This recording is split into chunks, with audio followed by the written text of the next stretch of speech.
Hi, I'm Rachel Bosch. I am a PhD candidate at the University of Cincinnati. I'm going to talk about how I took a field learning experience and converted it to online. Last year, my partner and I were planning a Karst Geomorphology field course for the Karst Field Studies program through Western Kentucky University, which would have been delivered at Mammoth Cave National Park. But as we all know, the COVID-19 pandemic struck and has drastically affected all of us. Shortly after the world shut down in response to the pandemic in March 2020, the National Association of Geoscience Teachers and the International Association for Geoscience Diversity sent out a call for people to develop remote field experiences in order to facilitate rapid transitions to virtual alternatives to traditional field camp. For me, this was the perfect opportunity to take a portion of the course that was developed for in-person delivery and convert it to online. The learning objectives mapped well from the ones we had constructed for our field course to the online learning objectives set out by NAGT. Here are a few examples of those overlapping goals and how I tailored them for virtual field experiences. Here are the results of that exercise.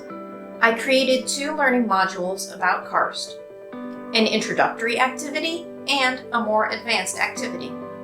The introductory activity has the added flexibility that students can complete the entire module using the smartphone.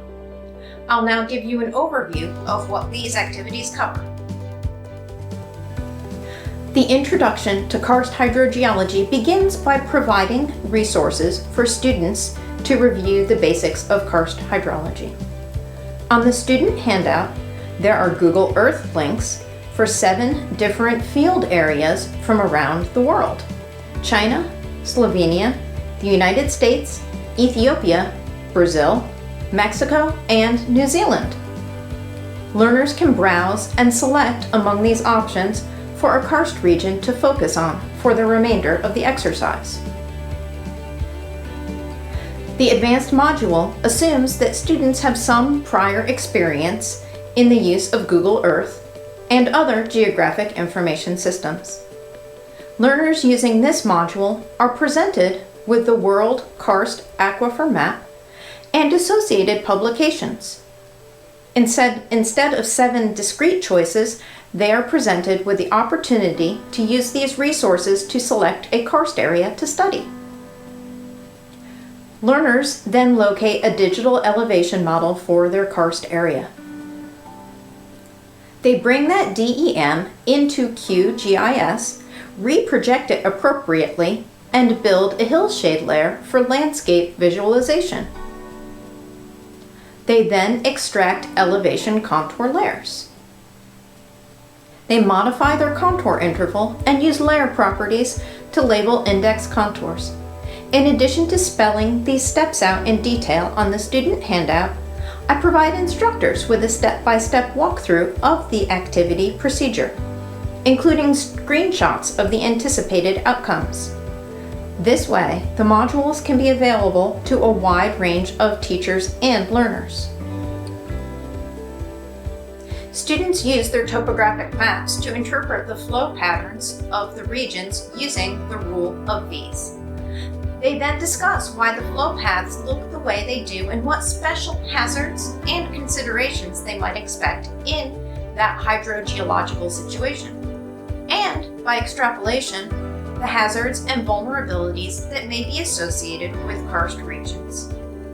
The introductory activity concludes here, and their results can be presented in writing, orally, or in any way that works for the instructor and students. To continue on with the advanced module, laptop access is needed. Learners will install the Topographic Analysis Kit, or TAK, app to their computers. This software uses a set of MATLAB functions written by Adam Forte, which build upon the functionality of Topo Toolbox by Wolfgang Schwanghart and Dirk Schurler. This activity only uses the make streams function, but hopes are that some students' interest will be piqued to further explore landscape analysis. Using make streams, learners have this tool perform automated flow routing. As is shown on this slide, there may be significant differences between the manual flow routing on the left and the flow paths modeled by the routing algorithms in TAK. Learners are called upon to speculate about the source of those differences and then to consider the strengths and weaknesses of each approach. They then decide which method they think provides better results. This conclusion may vary based upon the student or their selection of field study location. The synthesis for the advanced module is more involved than that for the introductory module. Students develop a chronology of detailed regional description using the analyses they performed throughout the activity. They consider which parts of their story may need more support and work those into scientific hypotheses. Then they discuss possible experimental approaches to test their hypotheses.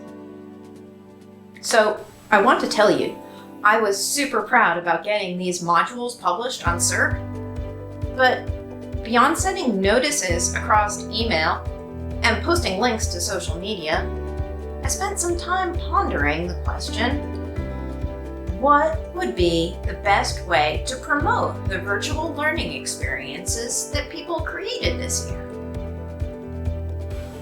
As I contemplated this, an email showed up from a student I had TA'd a couple of years ago in my advisor's geomorphology class. They were asking about whether there were any virtual capstone opportunities to help them meet their graduation requirements on time. This provided me with the motivation to organize some of these great products into learning pathways that we could offer to students at the University of Cincinnati.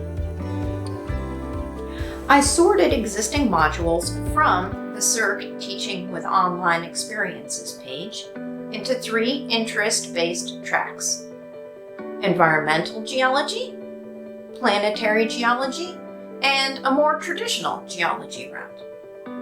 Since these activities were uploaded with information about how long they should take to complete, I was able to design each path such that they have an estimated instructional equivalent to 28 days in the field, approximating a 4 to 6 week field camp, and they would thus each be suitable for a senior capstone experience.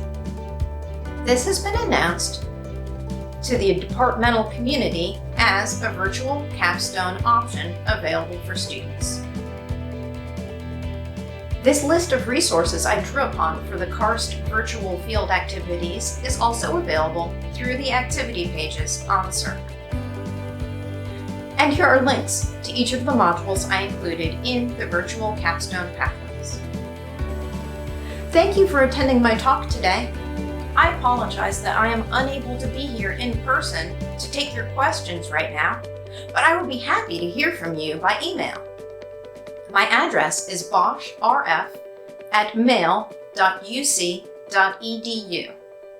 If you have any questions or anything that you would like to discuss, feel free to send me a message.